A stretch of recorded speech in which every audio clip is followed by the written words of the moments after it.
Hello everyone, it's Geisha. Welcome back. So in my last video I made some faux textured paper and now I'm going to try it on dryer sheets. I usually don't use dryer sheets, but I had some fabrics that I bought at the thrift shop and it stank horrendously, so after 2 washes and a dryer I finally put in dryer sheets. And now I have 2 dryer sheets and I thought, you know what, I'm going to try this with the same technique as I used before, so I have no idea what happens.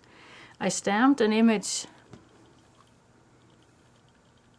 on it beforehand. I'm not sure how well this is going to show, and I'm going to use as a background to glue this on one of those Teflon baking sheets.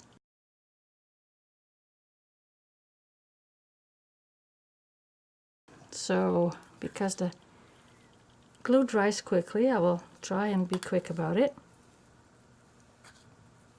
So that's my tea leaves. I have some threads over here. Where's my scissor?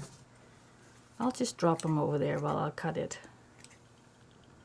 And I'm going for a bit of a muted color. I could place darker threads on here, but then you would see them really well, which is actually not a super bad idea. I have some metallic threads. See if you can see them later on. Alright, that's good. This is from some eyelash trim that I just cut little pieces of fuzz off. I'll add some of those. And yeah, whatever thin things you can find around the house will be fine. I have tea bag over here. And I even have a feather here given to me by a friend, and if you clip off little ends of it, they will make tiny little specks. Oh, that was quite big. And you don't want to have, you want to separate the feathers a bit for little bits of pieces, otherwise you get a very long piece. And I have a little bit of wool here. I'm not sure if that is gonna show up at all. Ooh, I better not put my fingers on here because everything will come up with it. Okay, so that's that. Excuse my arm reach. I'll use some of the tea bag. And because this dryer sheet is very thin and see-through, I am sure that we're going to have an interesting effect once this is all dry. And because the glue I use, it's a PVA kind of a glue, although this is regular gel matte, I find that it stays flexible after it dries, and your regular cheap glues like Mod Podge or PVA, or Elmer's, they turn hard after use, after it dries, and then you can't really use it as a fabric anymore. So this is the little bits of cheesecloths I'm going to put on. I like the textures cheesecloths give, so I'll add a fair bit. And again, no idea what's going to happen. One more. Oh, right. Oh, good. Now, this is my second piece. Goes right on top. And because they're the same size, I want to match it as close as possible. Pressing it down, so maybe that the glue from the previous layer will hold it in place. And I will now go glue another layer on top.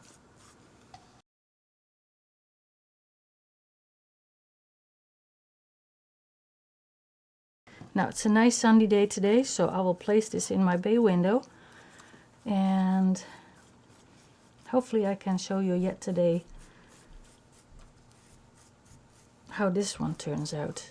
And I have some very thin interfacing that I might actually do the same with. I think it's kind of the same, it will have the same results. Alright, okay. Let's see if this works or not. And because this is kind of a fabric, I don't have to be as afraid of the air bubbles that I had with the fabric, with the paper last time. So, okay, I'll be right back with when it's dried. All right, I'm back, and this is the end result. Very vaguely, you can see where I stamped. I think the image spread out a little bit because of the glue and the water, because it's not, it's a water-based stamp, so it bled a bit when stamping, and it is quite soft. I can crumple it up without being afraid that it would tear or crack or anything. And I have metallic threads in here. It almost seems like they're on top.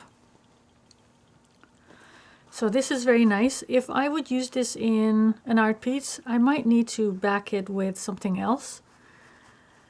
And okay, so the second thing I did was I used interfacing, like I was talking about before. So this is the interfacing that I have. It's very thin.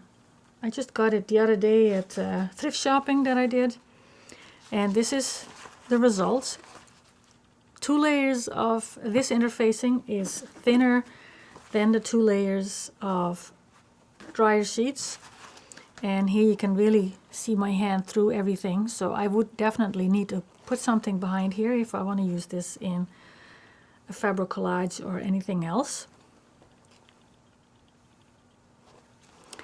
And then when I was doing this, I thought, wow, what if I did this with some fabric? So I used a hand dyed of mine. This, I don't think it really shows on the camera, but this is very light blue.